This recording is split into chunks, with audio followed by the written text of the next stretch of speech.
अस्सलाम वालेकुम my dear student. ये 9th क्लास बायोलॉजी की जो न्यू बुक है उसके चैप्टर 1 के इंपॉर्टेंट शॉर्ट क्वेश्चंस और आंसर है।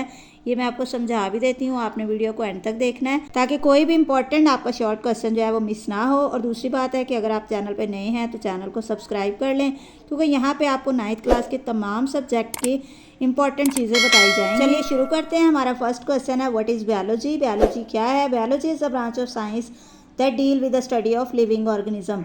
तो बायोलॉजी साइंस की वो ब्रांच है जो कि जानदारों की स्टडी को डील करती है, यानी जिसमें हम जानदारों के बारे में मुताला करते हैं। क्वेश्चन नंबर 2 है name the major branches of biology. Biology की जो मेन ब्रांचेज हैं उनके नाम बताएं। तो वो हैं zoology, botany and microbiology. Zoology, botany and microbiology. Question number 3 है what is the difference between zoology and botany. Zoology is the study of animals while botany is the study of plants. यानी zoology में हम जानवरों के बारे में study करते हैं और बॉटनी में हम प्लांट्स के बारे में यानी पौधों के बारे में स्टडी करते हैं।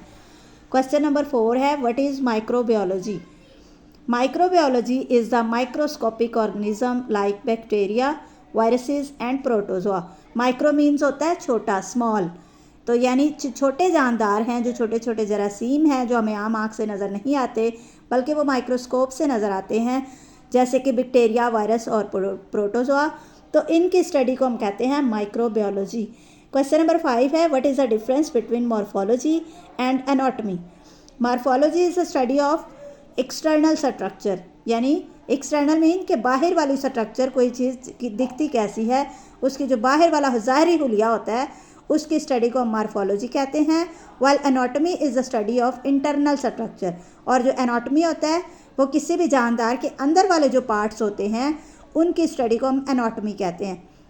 नंबर 6 है what is biochemistry. Biochemistry is the study of chemical processes and substances in the living organism.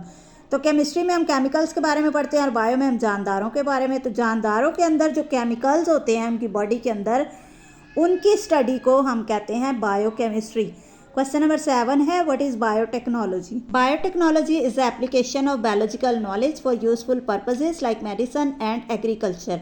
तो इसमें हम जानदारों को अच्छे मकासद के लिए इस्तेमाल करते हैं और उनसे हम मेडिसन बनाते हैं और उनसे अपने ज़राअत वगैरह में जो हेल्पफुल और यूज़फुल प्रोसेसेस हैं वो करते हैं।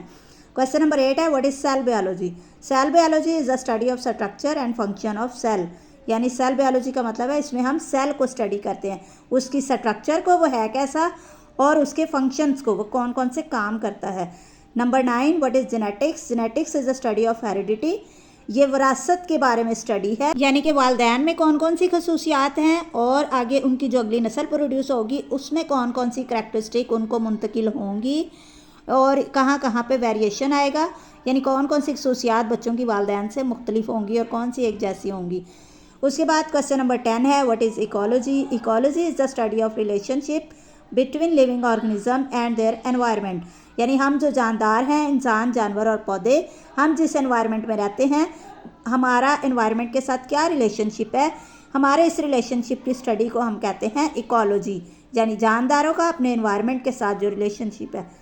नंबर 11 है what is pharmacology. Pharmacology is the study of drugs and their effect on living organism. यानी फार्माकोलॉजी में हम अद्वियात को स्टडी करते हैं और उनके जानदारों के ऊपर क्या असरात होते हैं उन दवाइयों के, इस चीज़ को हम स्टडी करते हैं। Question number 12 what is immunology. Immunology is the study of immune system and how the body defends itself from the disease. Immune system का मतलब है अल्लाह ताला ने हमारे अंदर एक कुदरती निज़ाम बनाया है बीमारियों से लड़ने के लिए, मुदाफ़ती सिस्टम। तो वो जो सिस्टम है वो जैसे ही कोई बीमारी अटैक करती है तो हमारा जिस्म खुद ब खुद उसका मुकाबला करता है। तो जिसमें हम अपने इम्यून सिस्टम की स्टडी करते हैं उसको कहते हैं इम्यूनोलॉजी, के किस तरह हमारी इम्यूनिटी बीमारियों के खिलाफ लड़ती है। Number 13 what is parasitology. Parasitology is the study of parasites and their relationship with host. तो पैरासाइट्स वो जानदार होते हैं जो दूसरे जानदारों से के ऊपर रहकर अपनी खुराक हासिल करते हैं। जैसे सर के अंदर जुएँ होती हैं तो वो इंसान से ब्लड चूसती हैं और अपनी खुराक हासिल करती हैं और उसको नुकसान पहुंचाती हैं।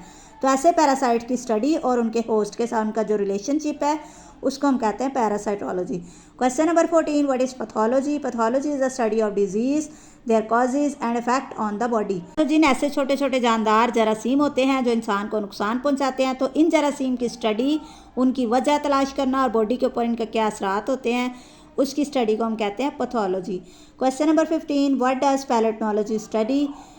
पैलेटोलॉजी is the study of fossil to understand past life forms. तो पैलेटोलॉजी का मतलब होता है कि जो आज से हज़ारों साल पहले जो जानदार इंसान, जानवर, पौधे जो मर गए, मिट्टी की तहों के नीचे दब गए, तो उनकी जो बाकियात होती हैं, उनके जो बचे कुचे हड्डियाँ वगैरह होती हैं, उनके मुताले को हम कहते हैं पैलेटोलॉजी। क्वेश्चन नंबर 16 है, what is entomology? Entomology is the study of insect. ये जो छोटे छोटे जानदार हैं, इंसेक्ट, मक्खियाँ, मच्छर वगैरह, इनकी स्टडी को हम कहते हैं entomology. Question number 17, what is agricultural biology? Agricultural biology deals with the study of crops and animal used in farming. तो हमारे जो खेत होते हैं, खेतों में हम जो फसलें उगाते हैं, उन फसलों की स्टडी और जो जानदार, जैसे हम गाय, भैंस, बकरियां पालते हैं फार्म हाउसेज वगैरह में, उनकी स्टडी को हम कहते हैं। Question number 18, what is environmental biology? Environment हमारे माहौल से मुतालिक है। Environmental biology study the impact of organism on the environment and vice versa. यानी इंसान का उसके माहौल के ऊपर असर और माहौल का इंसान के ऊपर असर, इस चीज़ की स्टडी को हम कहते हैं एनवायरमेंटल बायोलॉजी। क्वेश्चन नंबर 19 है, what is taxonomy? Taxonomy is the science of classification of organism. दुनिया में लाखों करोड़ों किस्म के जानदार हैं, उन तमाम जानदारों की क्लासिफिकेशन यानी उनके ग्रुप्स बना दिए गए हैं और डिफरेंट उनको क्लासेस में तकसीम किया गया है, और इन ग्रुप्स और क्लासेस वगैरह की स्टडी को हम कहते हैं टेक्सोनोमी। क्वेश्चन नंबर 20 है, what are the main steps of biological method? तो एक बायोलॉजिकल जो मेथड होता है जिसमें हम कोई प्रॉब्लम का सलूशन तलाश करते हैं, उसके डिफरेंट स्टेप्स हैं। Number 1, observation, hypothesis, experimentation, data collection and conclusion. Question number 21, what is observation? Observation is a gathering information using senses और इंस्ट्रूमेंट। हम अपने हाथ, नाक, कान, आंखें, इन सब चीज़ों को इस्तेमाल करके माहौल से जो इन्फॉर्मेशन इकट्ठी करते हैं, मुख्तलिफ़ चीज़ों को ऑब्ज़र्व करते हैं, उनको गौर से देखते हैं, सुनते हैं, समझते हैं, सूंघते हैं, तो ये सारी चीज़ें ऑब्जर्वेशन में आती हैं। Next question, what is the difference between hypothesis and theory? A hypothesis is a tentative explanation while a theory is a well tested explanation. Hypothesis जो है ये एक मफरूज़ा होता है, फ़र्ज़ की हुई बात। जैसे हम कहीं धुआं उठता देखते हैं तो हम कहते हैं अच्छा जी वहाँ पे आग लगी होगी, तो ये हमारा मफरूज़ा है कि असल बात तो हमें वहाँ जाके पता चलेगी। While a theory is a well tested explanation, लेकिन जो थ्योरी होती है उसके ऊपर साइंसदान पहले से अपने तजर्बात कर चुके होते हैं, उसको चेक कर चुके होते हैं और वो बात साबित हो चुकी होती है। Question number 23, what is law in biology? A biological law is a statement that describe a natural phenomena and is always true under certain condition। तो एक लॉ जो है वो साइंसदान मुख्तलिफ तजर्बात करके एक स्टेटमेंट आती है, उस स्टेटमेंट को भी बार बार चेक करते हैं और हर बार वो सही साबित होता है, तो उसको हम कहते हैं लॉ।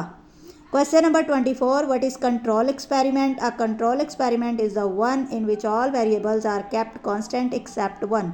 एक कंट्रोल जो तजर्बा होता है जिसमें साइंसदान कोई चीज़ चेक करने के लिए तजर्बा करता है, तो उसमें तमाम चीज़ें कांस्टेंट रखी जाती हैं सिवाय उस एक चीज़ के जिसको हमने चेक करना होता है। Question number 25, why is data collection important?